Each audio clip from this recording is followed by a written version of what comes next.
Imagina por un momento asistir al funeral de un ser querido, rodeado de personas llorando, abrazos, dolor, silencio. Ahora imagina descubrir, tiempo después, que entre esos abrazos había un asesino, el mismo que horas antes había terminado con la vida de la persona que todos estaban llorando, que mientras la familia gritaba por justicia, él estaba ahí, secándose lágrimas que no le pertenecían, consolando a la madre de la víctima, observando el sufrimiento que él mismo había provocado, con absoluta frialdad. Así comenzó el caso de Bianca, uno de los crímenes más perturbadores, traicioneros y emocionalmente devastadores de Brasil. Un caso donde el monstruo no vino de la calle, no fue un desconocido, ni apareció de la nada. Estuvo siempre dentro de la familia, disfrazado de hombre bueno, fingiendo ser parte del hogar, hasta que un día su verdadero rostro salió a la luz de la forma más brutal. Hola a todos, yo soy Pedro, y estás escuchando La Voz del Crimen. Bienvenidos a este espacio donde analizamos historias reales que impactan, estremecen y, sobre todo, nos recuerdan lo importante que es escuchar las señales que muchas veces ignoramos. Antes de comenzar, cuéntenme en los comentarios, ¿desde qué país o ciudad nos están viendo hoy? Siempre me encanta saber hasta dónde llega esta comunidad. Y por supuesto, deja tu me gusta y suscríbete, porque así apoyas muchísimo este trabajo y permites que sigamos contando casos como este con toda la seriedad y profundidad que merecen. Ahora sí, viajemos al principio de esta historia. Bianca Maria Ribeiro Consoli nació el 29 de febrero de 1992 en São Paulo, Brasil. Era la hija menor de Marta Consoli y creció junto a su hermana mayor, Dayana. Su familia y su círculo cercano la describían como una joven con un carácter dulce, afectuoso y siempre dispuesta a ofrecer una sonrisa. Tenía una forma cálida de relacionarse con los demás, lo que hacía que la gente la percibiera como alguien amable y accesible. Aunque su gran vocación era el diseño de interiores, no pudo iniciar esa carrera de inmediato por razones económicas. Decidió entonces estudiar administración con la intención de que, más adelante, pudiera costearse los estudios que realmente deseaba. A pesar de estas limitaciones, mantenía una actitud optimista y trabajaba con dedicación para construir un futuro más estable. Su rutina era bastante activa. Vivía con su madre y su padrastro, con quienes tenía una relación cercana y armoniosa. Su vida sentimental también había sido importante para ella. Tuvo una relación de 5 años con André, un joven de su misma edad, a quien conocía desde que eran niños. Aunque terminaron su noviazgo, conservaron una amistad muy estrecha. En el 2011, Bianca comenzó una nueva relación con un chico llamado Bruno, con quien también compartía momentos significativos. Los fines de semana los pasaba con frecuencia en casa de su hermana Dayana, disfrutando de la convivencia familiar y sobre todo de sus sobrinos, a quienes adoraba profundamente. Era un vínculo especial. A los niños les encantaba estar con ella y ella siempre encontraba tiempo para acompañarlos. Sin embargo, no todo en ese entorno familiar le resultaba cómodo. Bianca sentía una preocupación difícil de expresar respecto a su cuñado, Sandro Dota. Aunque trataba de ser respetuosa y cordial, prefería mantener cierta distancia porque algunos de sus comportamientos le hacían sentir incomodidad. Con todos estos antecedentes, llegamos al 13 de septiembre de 2011. Ese día, que comenzó como cualquier otro dentro de su vida activa, terminó convirtiéndose en una tragedia que marcó para siempre a su familia.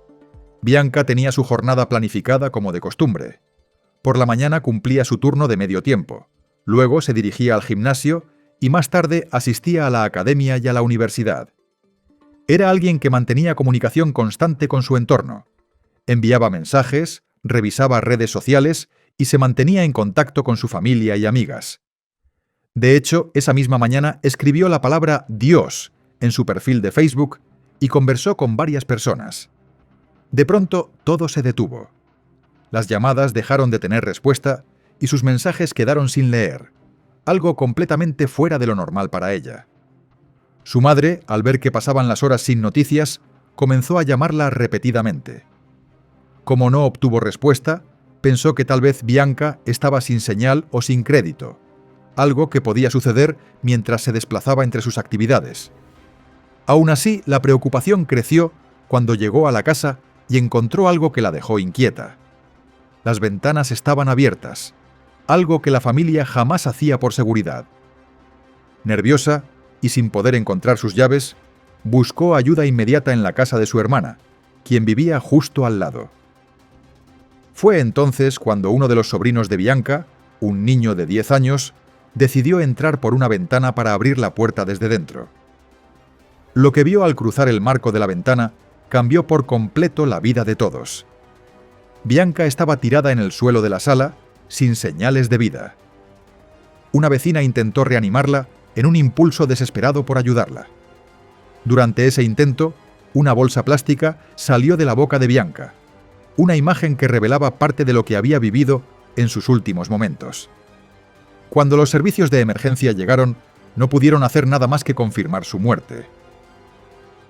Tras el hallazgo del cuerpo de Bianca, las autoridades iniciaron las investigaciones, intentando entender qué había ocurrido dentro de aquella vivienda que, hasta ese día, era considerada un espacio seguro. La primera hipótesis que surgió fue la de un robo que habría salido mal. Según esta idea inicial, alguien habría ingresado con la intención de llevarse objetos de valor, y al encontrarse con la joven en el interior, la habría atacado. Sin embargo, esa hipótesis duró muy poco. Al revisar minuciosamente la casa, la policía no encontró indicios de hurto. No faltaba dinero, ni aparatos electrónicos, ni nada que pudiera justificar un robo como móvil. Aunque el lugar presentaba desorden y había señales claras de lucha, la ausencia de objetos sustraídos indicaba que la escena había sido alterada con otro propósito. Los peritos encontraron también elementos llamativos, entre ellos un par de tijeras que nadie en la familia reconoció como propio, cabello corto en las escaleras que no pertenecía a ninguno de los habitantes de la casa y material genético debajo de las uñas de Bianca, lo que demostraba que ella forcejeó con su agresor. A esto se sumaban las marcas defensivas en su cuerpo y los resultados preliminares de la autopsia, que confirmaban asfixia por estrangulamiento y la presencia de una bolsa plástica dentro de su boca. Además, aunque no existía una confirmación definitiva en ese primer examen, se observaron lesiones que sugerían posible agresión sexual. A pesar de los hallazgos, la policía seguía considerando la posibilidad del robo hasta que la familia insistió en un detalle que no podía ignorarse. La puerta estaba cerrada con llave desde dentro. Conociendo a Bianca, sabían que ella jamás habría dejado la puerta así estando sola. Ese hábito de seguridad era una regla en el hogar, por lo que resultaba lógico pensar que la persona que entró no era un desconocido, sino alguien con acceso y sobre todo con confianza dentro del círculo familiar. La presión de los familiares llevó a los investigadores a replantear la línea de investigación. Como parte del proceso, se solicitó la toma de muestras de ADN a los hombres más cercanos a Bianca: su padrastro, su exnovio André, su entonces novio Bruno y un tío. Todos colaboraron sin resistencia, entregando sus muestras de inmediato. Solo una persona se negó inicialmente a hacerlo, argumentando que solo cumpliría si existía una orden judicial. Esa reacción levantó sospechas automáticas, tanto en la familia como en los investigadores. Mientras el caso avanzaba y se esperaban los resultados, llegó el momento del funeral de Bianca. Allí se presentó un hecho perturbador que, tiempo después, cobraría un significado devastador. Entre los asistentes se encontraba el responsable del crimen. Esta persona, cercana a la familia, se mostró afectada, lloró delante de todos e incluso abrazó a quienes sufrían la pérdida. Fingió compartir el dolor que él mismo había causado, moviéndose entre los presentes sin levantar sospechas, protegido por la aparente normalidad que había construido dentro del entorno familiar. Días después surgió la pieza clave que encajaba con todas las dudas. La abuela de la joven recordó que meses antes le había dado a Sandro, el cuñado de Bianca, una copia de la llave de la casa para que pudiera usar la lavadora familiar. Ese dato explicaba cómo el agresor pudo ingresar sin forzar ninguna entrada. Dayana, su esposa, intentando demostrar su inocencia, entregó voluntariamente a la policía la ropa que él utilizó el día del crimen. Los análisis fueron contundentes. Se encontró sangre de Bianca en esas prendas, y además Sandro tenía arañazos y lesiones que coincidían con la lucha desesperada de la joven. Con esta evidencia, la policía procedió a detenerlo. Aún así, Sandro negó cualquier participación. Una vez que Sandro se convirtió en el principal sospechoso, resulta necesario comprender quién era realmente y cómo había entrado en la vida de la familia Consoli. Para todos ellos, él había llegado como la nueva pareja de Dayana, la hermana mayor de Bianca, y durante un tiempo se mantuvo dentro del núcleo familiar como si fuera un hombre responsable y dedicado a sus hijastros.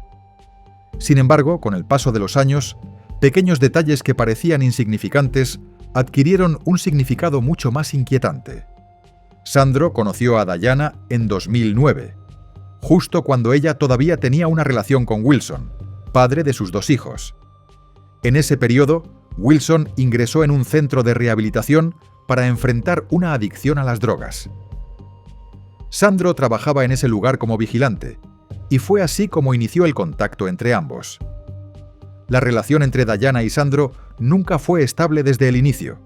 Ella intentó en varias ocasiones retomar su vida con Wilson, buscando lo mejor para sus hijos, pero Sandro insistió en mantenerse presente, hasta que finalmente ella decidió terminar de forma definitiva con el padre de sus hijos y comenzar una vida con Sandro. Poco tiempo después, un hecho trágico sacudió a la familia. Wilson se quitó la vida. Este suceso afectó profundamente a todos, y el vínculo de Dayana con Sandro se volvió aún más firme, en medio del dolor y la confusión que vivían en ese momento. Con el paso del tiempo, Sandro consiguió un trabajo como mensajero en motocicleta. Dayana, por su parte, continuaba trabajando como peluquera. Desde fuera podían parecer una familia común, intentando salir adelante, pero quienes los rodeaban percibían algo incómodo en la conducta de Sandro. No era solo Bianca quien sentía esa inquietud. Otros miembros de la familia también notaban comportamientos extraños que no podían explicar con claridad. En el caso de Bianca, su malestar quedó registrado en varias conversaciones con personas cercanas. Ella le comentó a su novio Bruno, y también a otros conocidos, que Sandro le hacía comentarios inapropiados con doble sentido. Aunque trataba de conservar la armonía familiar sin provocar tensiones, prefería evitar quedarse a solas con él y limitar la interacción tanto como le era posible.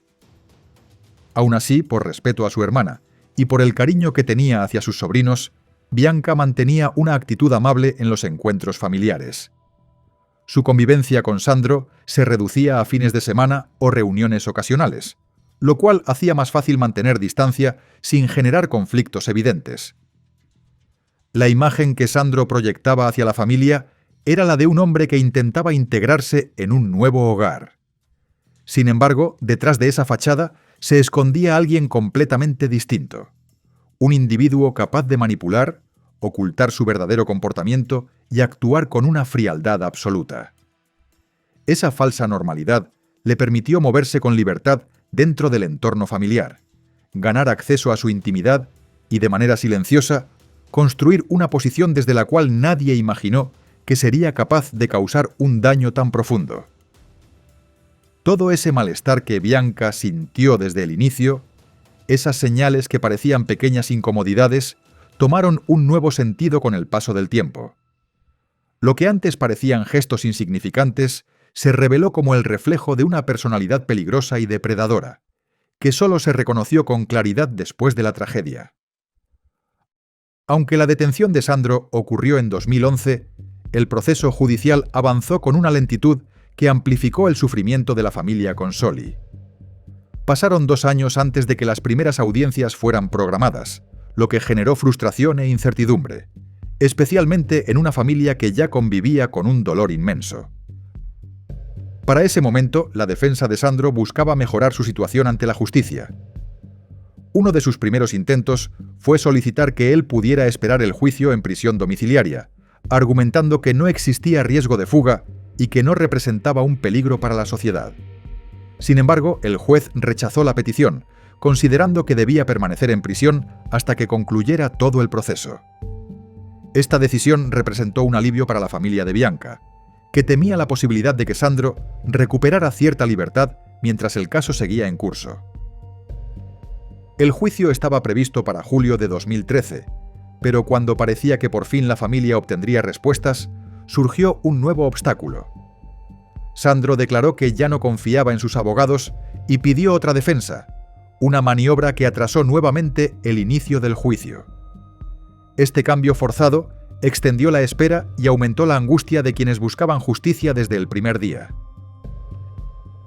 En medio de estos retrasos, Sandro tomó una medida inesperada. Decidió escribir una carta en la que hacía una confesión parcial. En ese escrito aceptó haber matado a Bianca, pero intentó justificar el crimen afirmando que se trató de una discusión que se salió de control. Según su versión, Bianca habría tratado mal al hijo mayor de Diana y lo habría insultado llamándolo vagabundo y drogadicto, lo que supuestamente habría detonado su reacción violenta. En la carta también negaba haber cometido cualquier tipo de agresión sexual, insistiendo en que lo ocurrido no había sido premeditado, sino un impulso. Sin embargo, esta versión se contradecía con casi todas las pruebas del caso. Para la familia de Bianca, esas afirmaciones eran completamente falsas. Ellos aseguraron que ella jamás maltrató a sus sobrinos. Al contrario, siempre les demostró cariño y dedicación, y los niños también la querían profundamente.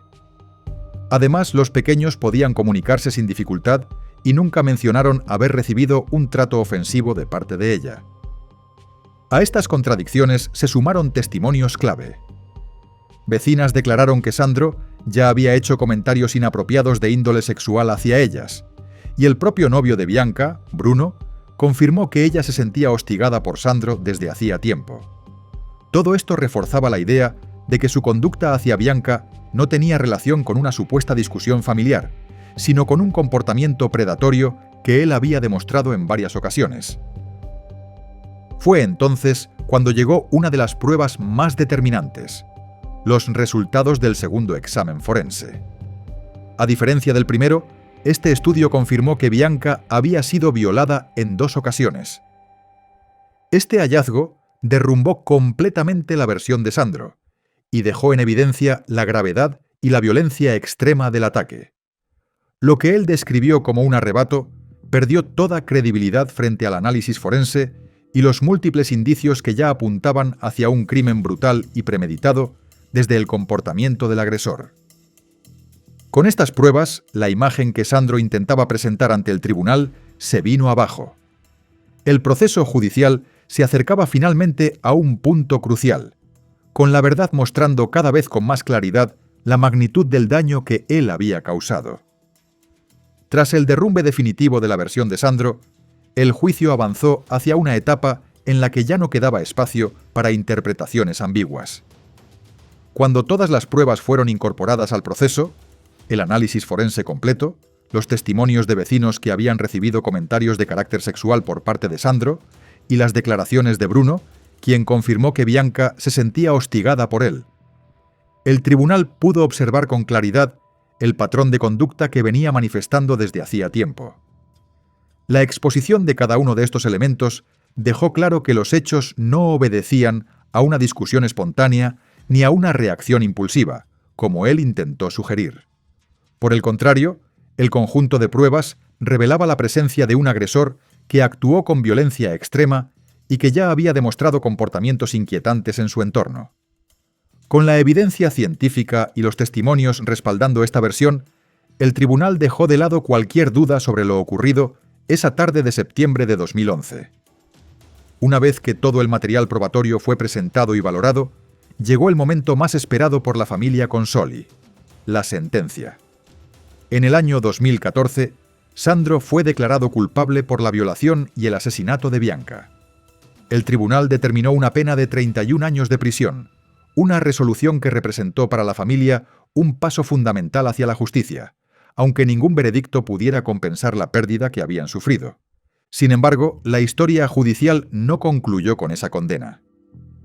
Con el paso de los años, nuevos testimonios salieron a la luz y abrieron otro capítulo del caso, tan doloroso como inesperado para la familia. En el año 2018, los hijos de Dayana, quienes habían convivido con Sandro durante su relación, revelaron que él los había abusado sexualmente desde 2009, justo cuando comenzó a vivir con ellos.